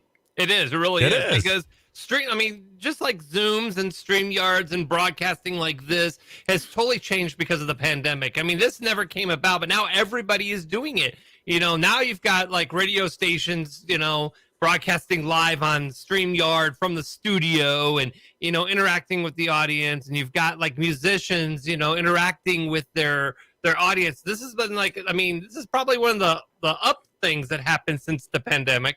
But, it's opened up the doorways for a lot of different opportunities out there. And so when we were all locked down last year in Belgium, Devin and I, and instead of just sitting there doing nothing after our shows that we were going to be involved with got canceled, she suggested, why don't you start recording some of your favorite songs, your original stuff, or some favorite songs that you like. So I just started recording them with my iPad, right? And I started putting them out there. And I do a little film myself with my iPhone, doing a little stint of singing it, and it became a little thing, and it was cool. It's cool. It was like it opened up that was the new way to do an album, the new music, because nobody, all our musician friends were dead in the water. Nobody could perform anywhere, and it became so I actually had my Italian band each record their parts and send them to me, and I put them all into my little iPad and mixed them together, and we released things like that, and it was great. That's awesome. So I asked this question of Joey. I'm going to ask it of you because you obviously with Player, we're in the old school mediums of records and cassettes and soon CDs. How do you feel about the way you can obtain music these days? Are you one of those that go, it's the greatest thing ever? Or are you a purist of like, oh no, I still want some copy in my hand? I always liked reading everything about the artist as well. Yes. Yeah. But I realize that that's just a lost era. Yeah. It's a lost era. And unfortunately, music has become not a real viable seller for musicians. It's just a promotion. It's a promotion for you playing live. So unless you play live, there's really not a whole lot you're going to get going. Yeah. And that's a shame. I think that's a big shame that we don't have the product. And I think the Apple iPhone or the iPod pretty much killed it with the digital stuff of artists being able to sell their music. But the one thing that game all over the place. Yeah, but the one thing that I've noticed, like since the pandemic, I've gotten back into listening to vinyl, and I miss the album. Like I've really reconnected with listening having to that physical album, but just also what the album represented, which was a lot of times a full story or a full picture, and it wasn't just a single, just a 2-minute single. It was an album. You had to spend an effort to go out to the store, to find the album, to buy it, and if you were excited about it, and then you'd take it home and just scour over it. You'd read every liner note. Yeah. I used to hang out at Sunset Records. That was a date. You'd go to Sunset Records and scroll through all the records. It was so fun. I miss it. It was an era that most kids will never know. They'll never know the pleasure of that.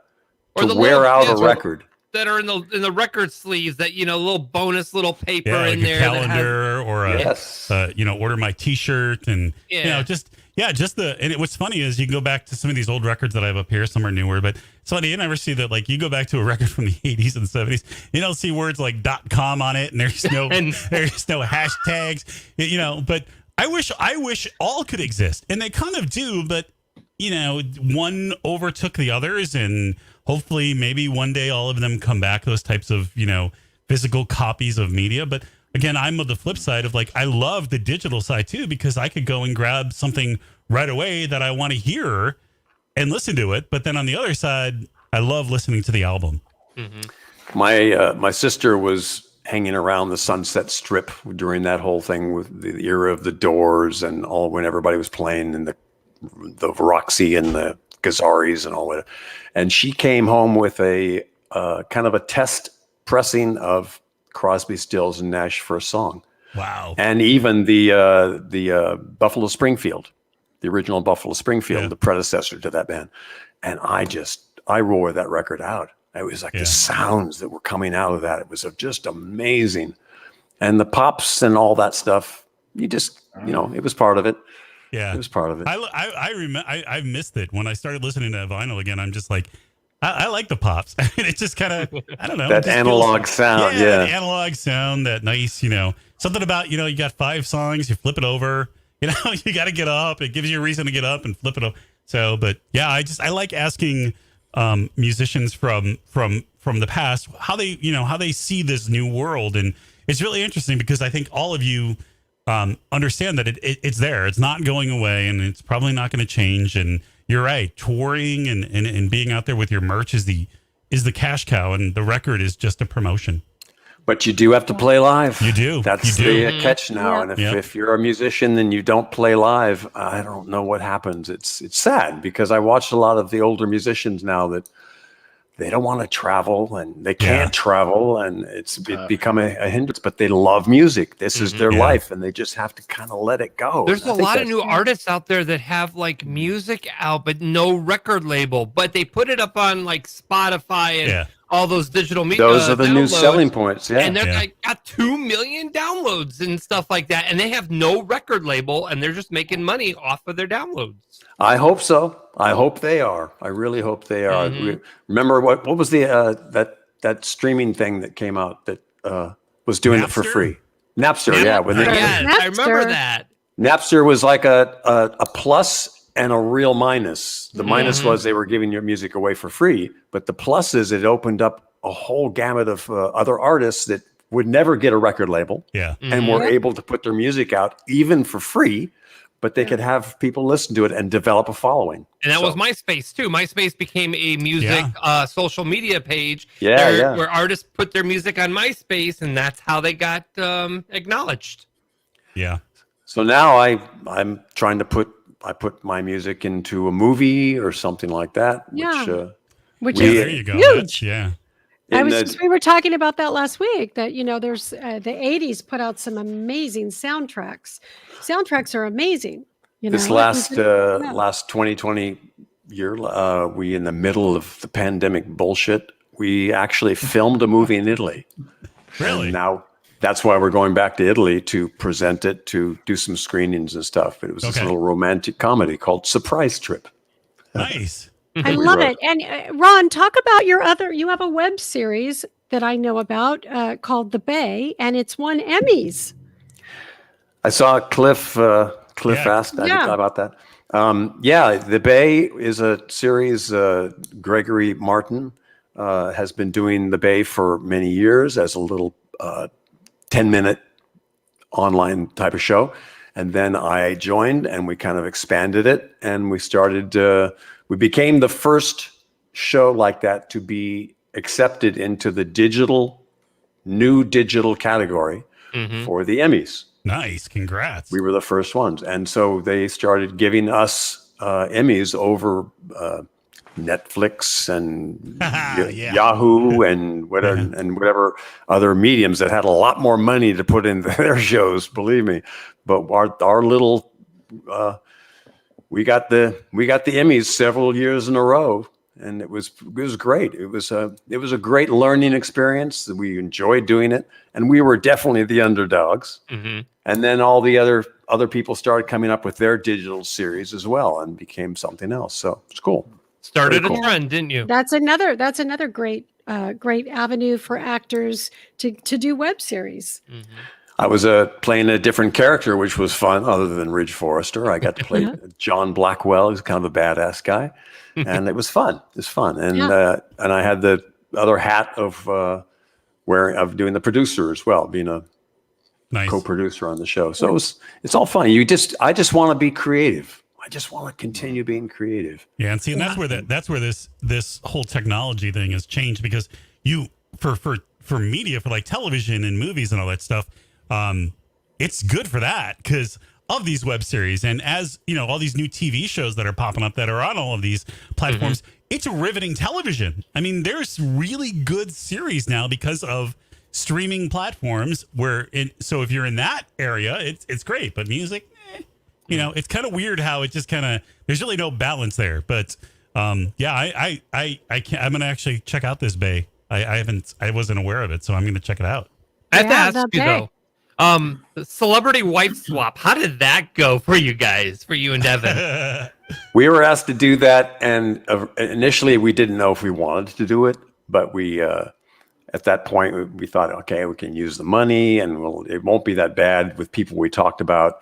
And I had called Eric Roberts because they had done it before, and I said, Eric, tell me, what's the skinny? What's the deal? How did you like it? Was it horrible? How was the crew and all that? He and his wife gave a favorable thing, so I went, let's try it. But we did it, and who'd you swap with? We swapped with Tyler Christopher, who is on GH, General Hospital. Okay. I knew Tyler when he was starting out in acting, actually, and he became a very popular character on General Hospital. So he and his wife, we swapped, and it went fine. I realized, and they actually did not tell us what they were doing, and they didn't tell them what we were doing. They kept it very separate.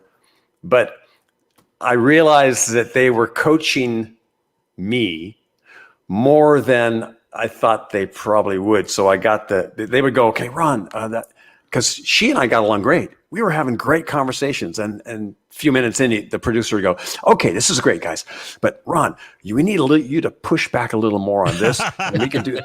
And I went, there has to be drama.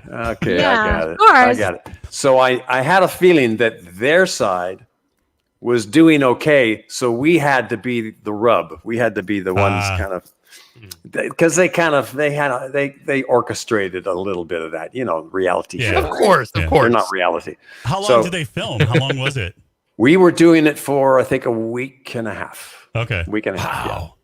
That's still a long time to be doing something different. But they still rerun that, and it still makes me laugh to even see it. But at least I kept it like soap opera to soap opera. They didn't set you out there with some interesting, like somebody in your field and the same sort of thing. Devin was having a great time down in Malibu at the beach house. They had a little 5-year-old boy that was totally in love with her, so she's cooking for them and doing all this stuff. That's great. Yeah, they got the better. They were having a great old time. Yeah. So she and I had to kind of fight each other about stuff. She'd make some beautiful little dish, and I'd have to go, "This is shit. This is shit. How does Tyler get to buy with this stuff?" Now, Ron, you must hate this dish she makes, but it's good. No. Nope, you hate it. Did you ever do anything on? Did you ever work on General Hospital at all? No, I did after, believe it or not, after I stopped doing Bold and Beautiful. They called me to come in and be a guest star with Player. Yeah. Oh, okay. On General Hospital. Do you remember what year? It was called their Nurses Ball. I have no idea. Roughly. The only reason I'm asking is because when I was like 28, I had this 42-year-old girlfriend. Her name was Carol Scott, and she was the director and producer, one of them, of General Hospital. She was David Sheehan's ex-wife. Remember him, the Hollywood. Might have been like 2014. Oh, okay. Yeah, this was down the line a little bit. Yeah, so I got you. So they kept it secret that I was coming on with my band then, and not even the actors or a crew or anybody knew when they opened the curtain for this Nurses Ball, which was their big sort of highlight for the year, their big show. There was Ron and his band doing the Baby Come Back and all that. It was part of their storyline. So they kept it real underground. So all the actors, I knew all of them, and they're all going, shit. But they had to do it. They had to do it in character, right? Yeah. Of course, right? When did you leave Bold and the Beautiful? I thought you had been on longer. 2012. Oh wow! Okay. It's almost 10 years. Wow. 2012, yeah, August of 2012. Do you miss We doing have it? another. We have another connection. You know, I used to date Jack Wagner. Oh, you did? I didn't know that. Who's that? I'm just kidding. I'm just teasing. I'm just yeah. joking. So we dated in the '80s. Oh my God. Do I miss the people? I miss the crew and the actors and the production people. I don't miss doing that kind of a show, though. I don't miss the rigors of doing that kind of a show. It's pretty. It's time consuming. It's hurry up and wait. Don't you love that? Because I worked in film too. Hurry up and wait. Okay. Yeah, but film and soaps are so different. Soap, they don't get time to rehearse. No, we don't get time to rehearse, and we don't wait that much. We don't wait that much at all. It's so different. It's a totally. I did a little bit on Santa Barbara, and I worked on General Hospital as well. And I just remember there was like we did one tape mark, one thing, and then taped it. I was like, oh my God, man, you got to be on your game to do that. So I have so much appreciation when people would like in the acting industry or whatever would say, you don't want to do a SUP. I'm going, are you kidding? It's the best training out there. It is. But once you get past that training part, you got to go for it. And you got to be on point all the time. Yeah. I remember, we have 20 to 50 pages of dialogue just for me per day. And I remember being in the makeup room one morning, and John Philip Law, if you guys remember him, the tall, strapping, handsome guy in Barbarella, and the Russians are coming with Barbarella with Jane Fonda, but Russians are coming. It was a funny. Yes, I remember that. The Russians are coming. The Russians are coming. Anyway, John Philip Law was the tall, strapping German guy in that. He was on Young and Restless for 2 weeks. And he came into the dressing room at 8:00 in the morning, and he had this. He was white. He was white, ashen white, and he just had this look of shock on his face. And he just came in and looked at us. And I went. Oh, that's John Philip Law. Went up and introduced myself, and he went like this. I don't know how you guys do this. He was shell shocked. Yeah. He goes, I can't do this anymore. It's just too much. Wow. It's too much stuff. Wow. You have to acclimate to it because it's too much. It's too much work. Yeah. Crazy. Yeah. It's a different animal. Yeah. So I worked more on film. And so you're right. That's the hurry up and wait portion. Yeah. TV and those sitcoms, and they're probably fast moving. Yeah. Very fast. Very well, fast. Ronn Moss, I do want to thank you so much for being a part of thank you guys as well. Great conversation with you. And amazing. We're going to have Devin on the show. Yeah. Devin on the show. You didn't even play his song. You didn't even play his song. Hello. We get in trouble if we play it. I know, but you were like, "Oh my God, I'm going to play his song." I got to just say this though, Ron and everybody, you guys can relate to this because we're talking about vinyl. Don't you miss though? Walking into Tower and smelling the records, man. I mean, that was the gift. And then, of course, when you opened one up, you got it home. But just going from the A's and the genres, here's the jazz section, the Tower, the rock. I could spend hours in a used record flipping store through that crazy thing. And that was a date.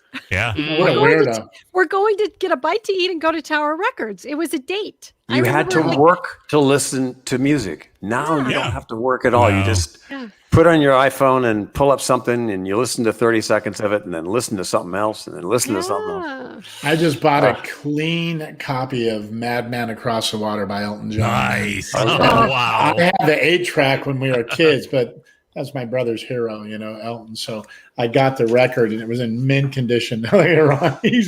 Here we go. Okay, here we go. I'm gonna shut up. Do it. Do it. Do you? I don't know if this will translate. If you guys, can you hear it? Yeah, we can. Yeah, rock definitely. it out. So you can actually hear that. Okay. Yeah. Yes. This is a song I've been learning. It's an Italian song, and so I'm going to do it in Italian. It's a short song. It's not a long song, but the tune captured me. And I went, I got to learn this song. It's called Io che amo solo te. I who only love you. Wow.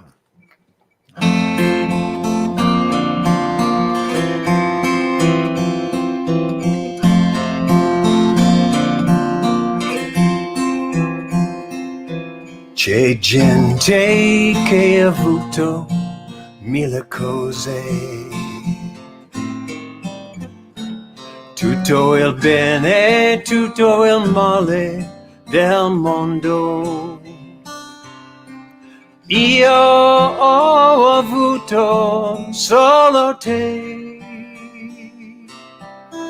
non ti perderò, non ti lascerò, per cercare nuove avventure. C'è gente che ama mille cose e si perde per le strade del mondo. Io che amo solo te, io mi fermerò e te regalerò quel che resta della mia gioventù.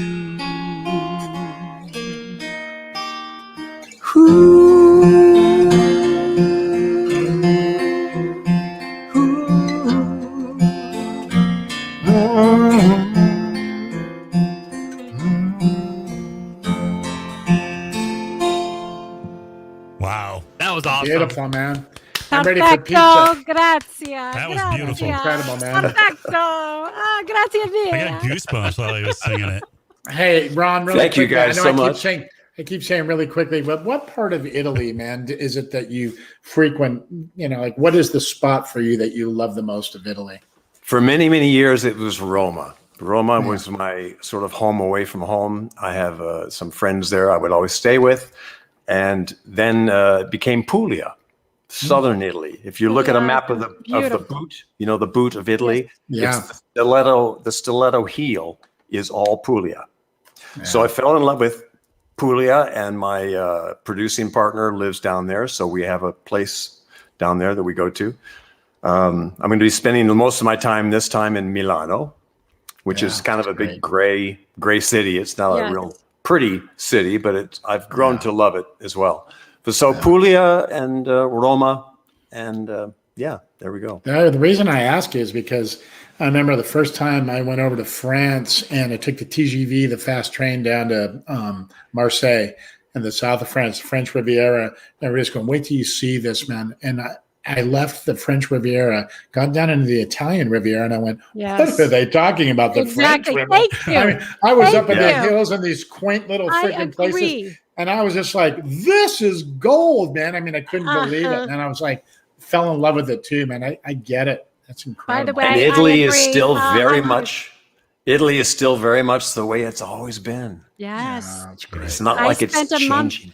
I spent a month in Italy before the pandemic. I took my girls and we just went everywhere, but I'm in love with Positano. Positano is beautiful. Oh, I'm but I ready have for some not been to capicola. Julio yet. Tell Don thank you as well. Oh my Schwartz. God, Ron! Ron Schwartz. Don Thank you, Schwartz. guys. Say hi Ron, to your mom thank and you him. so much. Ron, thanks so much. We'll You're do awesome. this. We'll do this Ron. again. Yeah, Yes. please come back soon. Can we do that? Hey, can we do this while you're in Italy? We probably could. I mean, we're gonna have. I think we'll have internet and everything. What's the time difference? Yeah, we'll have to figure out the It's time 9 difference. hours. And 9 hours. Yeah. Behind 9 or hours. ahead of us? Ahead. Ahead. Okay. So that makes it Figure it out. tricky. Makes Yeah, it figure it tricky. out. Early morning for you guys. Yeah. It would be Well, very early Middle morning. of the show. night. It's the middle of the night. But it was You just have to have us all over for Thanksgiving and we can do Yeah. it there. There We'll we go. get you on first. We wouldn't make you wait at 5 a.m. We'll get you on first. yeah. Yeah. Oh, Ron, Brian's those stories. Brian's so sweet. Brian goes, Yeah. Ron, you can sing a song in a foreign Wasn't language. it? and make it Ryan is sound right. good. I mean, that I was just know. beautiful. Yeah, man. Okay. Thank Wow. you guys so So much. All right, thank Thanks, you, Ron. Ron. Love you. Appreciate it. Thank you. You got Right that, on, Austin. Ron. Thank you. Thanks, will buddy. see you Good to again. meet you. Thank Awesome, you. man. Wow. What a great guy. Wow. Joey and him both. What a Awesome. great show tonight. I'm Yeah. really sorry. was. Did he just play a song and sing it He in Italy? did. Yes, he did. Okay, I have a new boyfriend. Forget Guess my what? child. He sang it to Move me. over, Devin. Devin, hey, she's into wife swapping. Okay? Right. He sang that to me, though. I know. All right, Darren. Oh my God, Italy has my heart. You don't understand. Anybody who, Yeah, by I the would way, love to I go and agree spend some time there. with you 100%. I spent time in the south of France, Yeah. and I kept looking around, going, guys, I want to go back to the Amalfi Coast. This is. I don't get it. Like, I would much rather be on the Amalfi Just Coast. even talking about, I want some bruschetta and some capicola. Yes! Like, what the hell? Oh my and some God. and some Pinot Grigio. Roger and I are sitting here going, what the hell? We don't get to go to those places. No, we don't. No. You know what? I'm super blessed. I'm so grateful that I got to experience that. Now, I've been to Germany, so I mean, I would love to. I would love to go. I've flown into Germany. Yeah, it's on my list. There's things that I want to do, and Italy is one of those places I would love to go. It's gotta a find the right must. time. It's a must. I swear it's a must. Right next to Joliet, Illinois. I'm going to go to Joliet first. Then I'm going to go to Italy. Because Hey. Little Italy. Yeah, Little Guess Italy. what? I want to go to Kentucky. I've never been to Louisville. I've never been to Well, if we go to Nashville, Deborah, we're only going to be You guys got to get out here.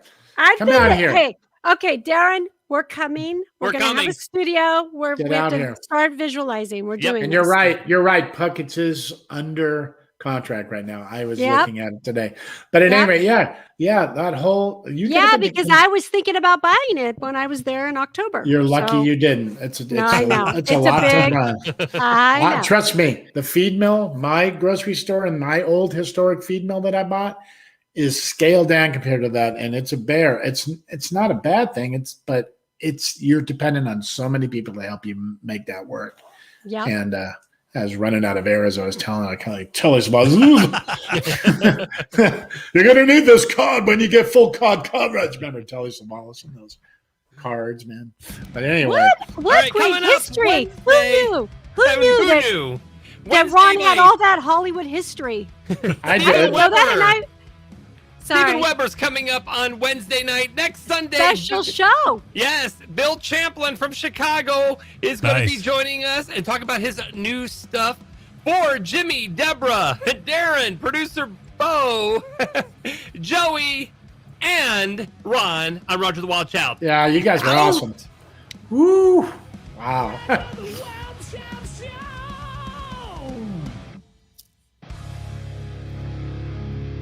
That's my drumming. Peace out.